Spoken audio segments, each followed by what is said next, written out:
Hi, welcome to Piala of Your Voice. My name is Julius Neal or J. Neal Piala, and this is my testimonial video regarding the Certified Voice Artist Program as a participant of the Batch 5 under the mentorship or guidance of Sir Pocholo de Leon Gonzalez.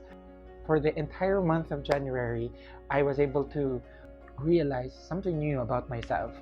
Every Saturday, nagkakaroon ng virtual learning experience kaming lahat ng experience with Sir Pocholo Gonzalez. But the learning doesn't end in every session or in every Saturday because we had to produce various audio production outputs.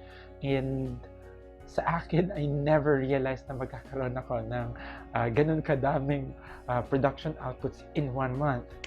Although we're not graded, sabi nga, pero sa tingin ko, it would be fair for us to produce certain outputs in order for us to be able to gauge how much we can do to really exercise the lessons that we have had from the program. And if there's one lesson that I am keeping in my heart, that is the constant reminder to reinvent myself. In the entire CVAP journey, I was able to learn, relearn, and unlearn. Napaka-mahalaga ang prosesong ito. Bilang nasa academe for the past 5 years in the higher education context, I had to really remind myself, leave everything that you know because you have to unlearn. And that's the most challenging thing, to unlearn. Mas madaling mag-learn ng bagong mga bagay. Madali ding mag-relearn because it's more of like a refresher or review. Pero, as I said, it's very challenging to unlearn because I have to really be humble enough to realize, meron pa pala akong hindi natutunan. And for me, what I really value in the entire program is the process of doing your work, not for the purpose of being popular, for being a talent that gets recognition by other people, but you do this because this is the craft that would enable me to discover who I am as a person. It has encouraged me to embrace my life and use it as a motivation to become a better voice artist. To recall, and I think I mentioned this in my previous videos, I really thought that it's just going to be a very technical, content-focused program. But to my surprise, it's all about our life, my life. One thing that I really appreciate about Sir Pacholo's approach is that he motivates us not to do multiple projects or to do various outputs, but he wants us to put all the love that we have for those outputs. Hindi madali because for someone, for example, in my case, I never really thought na magkakaroon ako ng YouTube channel or mag-upload ako ng madaming SoundCloud outputs in my account. Although meron akong SoundCloud account dati, but I never really thought that I could produce many outputs for the sake of having a digital portfolio. But this time, I was really encouraged to come up with a digital portfolio. Sabi ko, kaya ko pala. Kaya ko pala. And the entire journey is a journey of self-direction, self-assessment also.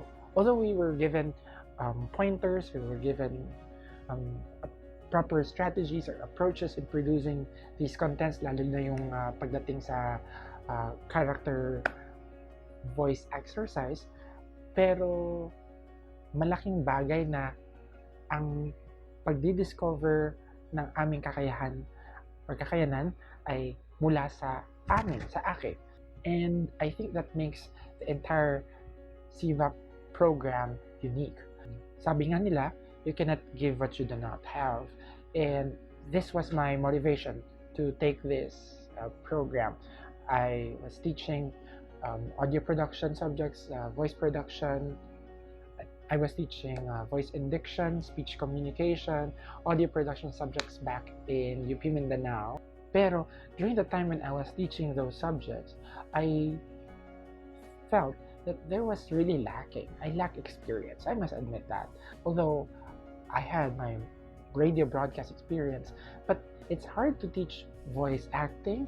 It's hard to teach dubbing techniques. It's hard to teach the proper approaches in character or in the production of character voices kung wala naman akong karanasan.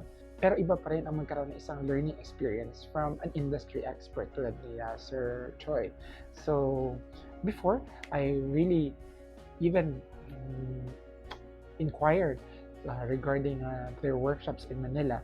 Pero because of some challenges in terms of the schedule, medyo hirap. At merong isang speaking engagement or even workshop dito sa Davao, but I still missed it. But this time, even though it's a pandemic, I am so blessed to be part of this 5th batch. And one thing that I'm very much proud of as a member of this batch is that I was able to meet new passionate individuals.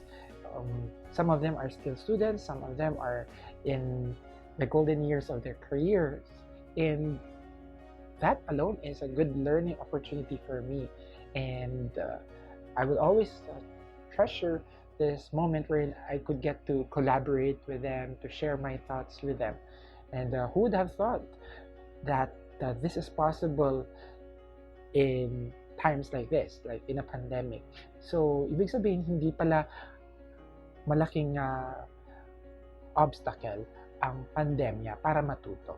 So, this has made me realize that learning should continue and education should persist, and I should persevere regardless of the constraints and the limitations. And what makes this entire journey very special is the fact that I took the entire program in the midst of some domestic challenges. Ilang balik din ako sa Davao Doctors Hospital for some health concerns for our newborn baby, particularly dun sa newborn screening na results. And we had to also start a new chapter as parents for our eldest, bilang kailangan na rin namin siyang i-undergo ng isang occupational therapy na program. And hindi rin biro na sinasabay ko ito along with my work, my duties as a father. Pero the fact that Sir Pocholo kept on encouraging us, that for me is a big blessing. And hindi ko rin akalain na matatapos ko rin.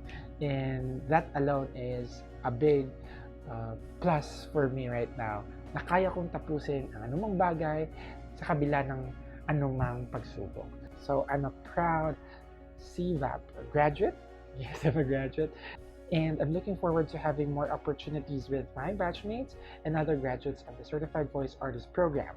And of course, oh, by the way, before I forget, I'd like to thank Miss Nikki, Sir Jeff, and Sir Richard for being there for us. Their presence made the entire journey extra memorable. So once again, maraming salamat Sir Pocholo Gonzalez for your generosity, for your patience, and for being a father to us. So congratulations to all my batchmates, CVAP Batch 5, for completing the entire journey. Thank you so much. God bless.